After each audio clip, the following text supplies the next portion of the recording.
Here we go, Sports Bet Betting Insight today, Football Friday. Paulie and Teddy, SBRpicks.com. All the betting news you need to know in less than 20 minutes. We are off Thursday and Friday for Thanksgiving. We'll run through all the games, hardcore, rapid fire on Wednesday, gobble, gobble, and then we'll be back normal week coming up. But remember, you got the funny business with Christmas Eve and Christmas on a Monday, Tuesday, followed by New Year's and New Year's Day. Bad beats, bad bets, bad for the books. Before we get to the four key NFL games, bad beats all over the joint. College hoops, first half under. Vatech, Ball State, 70 or 71. A three from the parking lot with 1 second left for Vatech. Puts it over, lands 72. Virginia minus 18.5, bet up to 20. Monmouth hit a three with 2 seconds left to lose by 18. How about Wichita? Now this was bet up from 1.5 to 5, but it fell 4. But Wichita covered for 39 minutes until the shenanigans there, and they lost that game. And Purdue, second half under, back-to-back threes with a minute left to put that over the total. Take your pick there. Some brutal beats. Yeah, exactly. Welcome to college basketball season. We talk a lot about, in baseball, bullpens. And bullpen's going to make you crazy, and bullpen's going to kill your unders. And, there are going to be bullpen meltdowns on a daily basis that we have to talk about in the bad beat section of the show.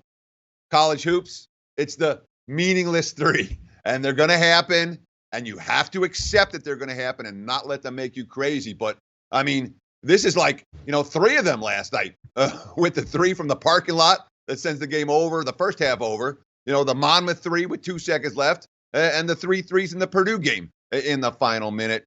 The three-pointer can and will make or kill some wagers. That's why we bet with our heads, not over. This is a fun time of year. There's day games at 8, 9 in the morning now every day with all these tournaments going on in college hoops. Bad for the books. Ottawa Senators, 110 up to 130, beat Detroit. Game stayed under, but the Senators are 13-4 to the over this year. Davidson, as I mentioned, 1 up to 5, 1 by 4. Rockets, oh yeah. This is getting interesting in Golden State.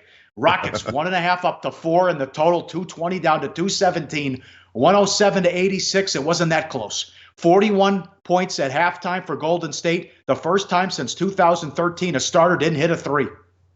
Sure, and that in itself is a bizarre thing for the Golden State Warriors. But I think this game means more about Houston. And right now, this run means as much about the Rockets as it does about Golden State. Golden State's had their off-court issues, obviously, with the Draymond Green / Kevin Durant issue. Steph Curry's not playing right now.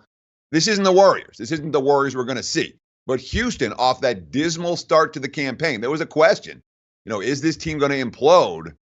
That's not the case right now. The Rockets have bounced back strong, 3 straight wins and covers, a defensive effort last night. These are positive signs for Houston backers, and there may well be some residual value on the Rockets after that rough start. They've covered the spread in each of their recent victories. Late night football, North Texas over 61. North Texas and Florida Atlantic over 61.5 to 64. Western Kentucky from 5 up to 7, 1 by 12. And a horrible landing spot, Teddy. Seattle opens a short favorite. They got up to 3, and they win by 3. Standalone game also goes over the total. And Mike McCarthy might be the worst guy out there now that Hugh Jackson's been fired. Doesn't challenge after an injury. He has all that time. Only burns 2 timeouts and then punts with Aaron Rodgers 4th and 2 with 1 timeout. Seattle gets the first down, of course, after they just went right down the field to get the ball back, get the first down. Game over. Green Bay in trouble and missing the playoffs. So I agree with everything except for the fact that it's so easy after the fact to blame Mike Montgomery. Oh, you should have challenged there. And he probably should have challenged there. No disagreement. You have to challenge there. I don't disagree with that. But think about the other side of the equation, all right? They go for it from their own 33-yard line with 4 minutes left, and it doesn't work. And guess what? We're all saying, what an idiot Mike McCarthy is. How could he go for it from his own? He should have punted. No, not today. Carroll's not going in to outcoach. 2018. No. Yeah, they still will. Remember when Belichick went for it against Peyton Manning from his own 28, and they got stuffed, and the Colts ended up winning that game? They still talk about it. 10 years ago, too. It was also 10 years ago, for Christ's sake. And you still remember it, is all I'm saying. That being said, very bad result for the Bucs, being that this game opened with the Seahawks favored by less than a field goal. All the early Seattle money won, and then everything else pushed. So the books paid out the better bettors, and everyone else got their money back. And, of course, the game went over the total late, and that's certainly not a good result for the single event games. You got to stop with the Skip Bayless shit sometimes. I mean, the compatriot thing is a completely different animal. They had the lead. Here you're trailing with Aaron Rodgers. You're punting the ball. They get a first down. It's over. You have one timeout. And so that's a big difference, too. And the other thing, it was obvious you have to challenge that. There was a player injury. He had all day to sit there and challenge it. He failed, and the guys upstairs failed him. What the ultimate what could have been for North Texas. Bet up from 3-4. They can't hold leads, and they're going to finish the season 9-3. They didn't get the money yesterday. They won the game. They blew a 28-0 lead last week, and they blew 2 double-digit leads in the other 2 losses as well. Good team, but let it get away in Conference USA. Kent State 13.5 down to 11, routed in the snow by Toledo, and Alabama from 3 up to 4.5, blown out in college hoops by Northeastern. Yeah, sure. And then let's not forget the Clips either. The Clips got bet up last night, -5.5 up to -6.5. They end up winning the game by just 5. San Antonio's losing. The Spurs are playing bad basketball right now, but they snuck in under the number last night. Yeah. Bad result for bettors who are steaming up the Clips, fading San Antonio in the second of back-to-backs. My Spurs futures are in trouble. Certainly all those injuries after I bet that didn't help. They stink right now. What's your take on Pros versus Joe's NFL? Yeah, it's not a huge week for Pros versus Joe. The Pros have bet the Titans against the Colts. They bet them pretty heavy. Tennessee's taking the money. They bet the Vikings off of 3 against the Bears. That opened 3 down to 2.5. And the Pros are laying with Arizona against Oakland. Nobody wants the Raiders this week because the Joes are in the same boat. The Joes fading, and with the Joes, it's all about who are they betting against. They're betting against the Jaguars this week. The Jags now have lost 5 in a row. Pittsburgh taking money in public books. They're betting against the Lions, who have looked awful each of the last 3 weeks. Carolina taking the money there. And yeah, the Raiders have lost 5 straight by 2 touchdowns or more. And Arizona, well, now they're laying 5. Cardinals, a popular play for the Joes as well as the Pros. All right, here we go. 4 NFL games. We'll try to get through all of them. Colts are 1.5 and 49 at home against the Titans. Colts are 5-1 to the over their last 6. Great job by Reich and that organization to turn it around. They're number 1 in fewest sacks allowed. Still got some ugly defensive numbers. Tennessee 0-9 against Luck, and this has been a house of horrors for them. Beating Indianapolis on the road, and they're playing good ball now. Bad spot, short week off the Monday night win. Hammered and we were physical. And did a great job blowing out the Patriots. I know Paul Charchian, Fantasy Guru, told me it's amazing what can happen now that Mariota's hand is okay, as the offense has been solid, but still the numbers are ugly. Football Outsiders has them ranked 24th, and in total offense, they are 30th. So good opportunity here. They keep winning. They're going to make the playoffs. And the Colts here, nice run, nice overrun. And I thought, I had them last place. That's going to be Jacksonville. Colts feeling good about themselves with this winning streak. Sure, and that being said, Indy hasn't exactly been facing the toughest of competition. The Bills, the Jets, the Raiders, and a Jaguar team that didn't play a whole lot of defense. Certainly not in the first half. Indy shut out after halftime last week. But you're right about the protecting. Andrew Luck hasn't been sacked in the last 4 games. All right. And the difference, well, there's 2 differences. One is that Marlon Mack has been a difference maker since his return to the field. He's given up averaging more than 5.5 yards per carry. And when you have a running game, back-to-back games for Luck where he's had better than 70% completions without taking a sack. But, the other issue for Indy certainly is Frank Reich. When you look at the struggles for Philadelphia this year, and it's been more about defense than offense, but their offense hasn't lit it up. And then all of a sudden, here's Indy with the Eagles' former offensive coordinator as their head coach. And boy, that offense looks balanced and smooth and keeping teams out of sync defensively. So I give Frank Reich a lot of credit for what's happening in Indy after that rough start. But this Titans team is coming on like a freight train, and they're, the passing game is there with Corey Davis in a way that wasn't early in the season. And boy, again, that opens things up for Deion Lewis and Derrick Henry in the running game. So Tennessee's offense is working right now, and defensively, the Titans are the better of these 2 teams by a fairly wide margin. The pass rush has been there. The secondary's been there, and I can understand why the wise guys have been all over Tennessee this week. Certainly showing bet on signs, a buy sign on the Titans with their strong defensive numbers. That's going to be a challenge for an Indy offense that hasn't faced a defense in more than a month. Yeah, make a case for the over there again. I'll tell you what could have been two key plays. The game in London, it was the correct decision. I hated the play call, though. Tennessee goes for 2, and the win against the Chargers. What if they get that? They have the tiebreaker then over the Chargers, and they're right there. And Frank Reich, boneheaded move. He wouldn't take the tie earlier in the year against Houston. Yep. He went for it, and that's could come back to bite him, too. On that one, it was like, 30 seconds left, something like that. 20 seconds left, didn't get it, and they lost the game. Falcons are 3.5, 48.5 at home against Dallas. This was 27-7 last year. Atlanta embarrassed the Cowboys. Dallas off the big win Sunday night. Offense looked good. Dak looked good finally, although it might say more about the Eagles. More on them coming up. A horrible loss last week for Atlanta.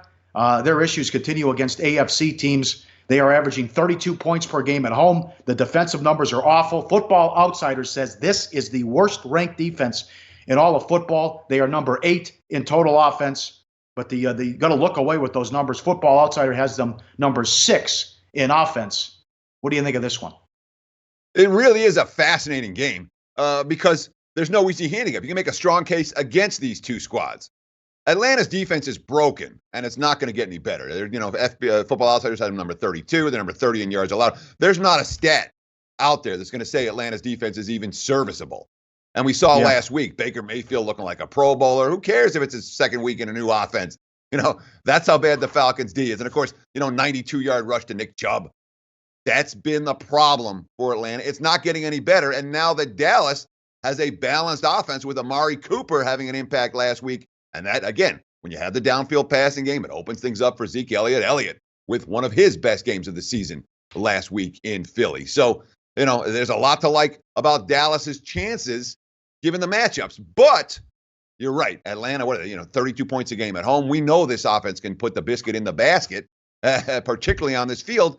And you want to talk about a bad spot? Here's Dallas in a division sandwich. They're off the big win against the Eagles. Next week, at home, short week against the Redskins. Yeah. That's a divisional sandwich, back-to-back road games. It's a classic trap spot in the NFL. And that's why, certainly, when you talk about the sharp money on this game, no question, the sharp money's been on Atlanta as the favorite, not on Dallas, plus the points, simply because of the spot. Much better spot for the Falcons than it is for the Cowboys. And Linehan, finally, a heavy dose of Zeke Elliott. What a difference that makes as he's got to get the ball as much as possible. The late game Sunday, look at this total. And a couple bookmakers at the Westgate were wondering aloud if this could get to 10. Saints are 8-56 against Philly. It's the biggest dog for the defending champs since 2009. Mercy. Hard to make a case for them after what Dallas did to them at home, and that was off the bye for the Eagles.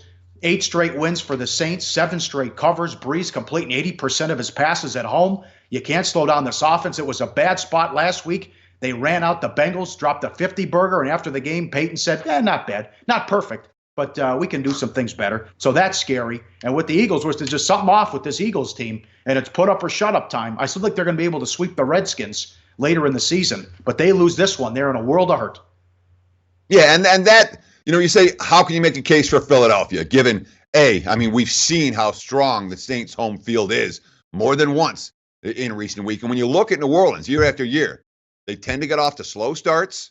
And boy, from October, November, into December, that home field edge has been very, very strong. And we saw them, even against the Rams, where they blew a 3-touchdown lead, rally back to win that game by a double-digit margin. So it's a Saints team that's clicking. It's a Saints team that has built up a huge betting bandwagon. We're talking about when you cover 7 in a row in the NFL, and you've got an MVP candidate at quarterback, and everybody knows your coach, and you're getting your high-profile TV games, it doesn't happen in a vacuum. And certainly, you're seeing a premium attached to New Orleans point spreads right now in a way that there wasn't, remember, after week 2, and what's wrong with the Saints?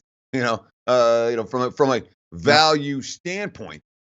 Just look at this way. They were laying, 6 to the Redskins, and now they're laying 8+, 8.5, even 9 in some spots against the Eagles. So, and then from my powering numbers, I don't have a big difference between Washington and Philadelphia, even though the record is different.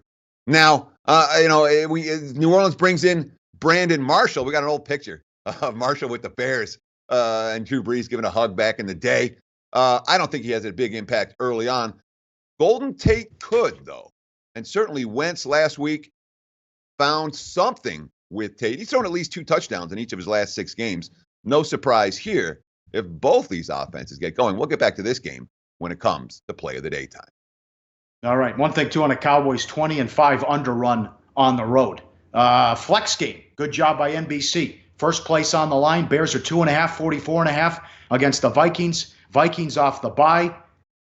Zimmer has been fantastic. I think a 12-1 ATS run against when the opponent is off a double-digit win. That qualifies here. Michael Lombardi, we love him. Great numbers on Trubisky, who we think stinks, and I agree. He's a polarizing quarterback. Pro Football Focus has him as the worst rated passer in all of the NFL. Going into last week, 40 of 89 and passes over 10-plus yards. Only 14 going into last week. You throw out the blown coverages against Detroit, but before that game, in any event, 14 passes, completions over 20 yards. The combined record of the teams the Bears have beat are 18-37. He has 4 touchdowns, 3 interceptions, and 4 fumbles on the road. This one's at home, and the Vikings getting people back on defense. Griffin came back as they shut down the Lions. And remember, as hot as the Saints are and scoring at will, the Vikings held Brees to under 200 yards passing. And if Thielen doesn't fumble before halftime, that game completely changed, and they probably win. Interesting handicap here. Can you trust Trubisky against a good defense? Remember, Trubisky has played well in 3 games. Miami, Detroit, and Tampa. They all stink on defense. Sure. I mean, you look at you talked about the record of the Bears' opponents. Their last 4 wins, Tampa, the Jets, the Bills, the Lions. They haven't been beating teams like Minnesota, but they're laying to Minnesota in this ballgame. Now, based on my numbers, in fact, the Bears have played the single easiest schedule in the NFL so far this year. And you bring up a great point, Paulie. Fourth quarter, the Bears' defense is real. All right, no question. And Fangio's gotten the job done, and Mack is healthy now and is currently ranked number 1 in the NFL. So you have 2 good defenses, 2 really good defenses in the fourth quarter, because you're right. Minnesota healthy off the bye. Zimmer talking about how he was disappointed in a lot of the things the defense has done this season, said that ain't happening after the bye week. So you have 2 elite defenses. Who do you want your money on? You want Kirk Cousins or you want Mitch Trubisky? And in my mind, it's not even a question. Cousins has done this before. Trubisky has shown a fair bit of weakness. Then you have Mike Zimmer and his track record. I got Zimmer 15-6-1 against the spread as an underdog in his last 22 tries. And it's Minnesota, the team with extra time to prepare. And they also got Dalvin Cook back in the lineup after he was hurt and missed a section point of the season. Again, I don't worry too much about running backs, but Cook is the one guy who can hit a home run from the running back position for Minnesota. Latavius Murray doesn't provide that big play potential. And one last factor to consider, let's not forget Cody Parker, who missed 4 kicks for the Bears last week, 2 field goals and 2 extra points. That's a problem when laying and your kicker can't make a kick. Yeah, but they brought Parkey back, all 4 off the upright. What were the odds of that? Unbelievable. He can't have any confidence. So that's something to factor in if it's a close game. Fair points there. So Vikings getting people back, and good matchup on Sunday night. And that's back-to-back Sunday night games for the Vikings, and they flex the Bears later in the season at home against the Rams. Money time play of the day, 459, 460. Saints, Eagles over. All right, total can't be this high, please. These artifacts and relics. You see a 64 coming up on Monday night. You watch these games, okay? Different rules, different sport now. Eagles, 10 straight overs on the road when coming off a conference loss straight up. Let's go over in this game. I don't see how the Eagles can slow down the Saints. And the Eagles will get theirs as well. Let's go over in that Sunday afternoon game in the Saints-Eagles. Have a good weekend. We're back Monday to recap everything. Short week. We'll hit everything Tuesday and Wednesday, previewing the games. Loshek and the Bay coming up next. Sportsbit, Betting Insight today, Paulie and Teddy. I'm at Real Sportsbit on Twitter. He's at Teddy_covers. All the betting news you need to know in less than 20 minutes. Have a good weekend.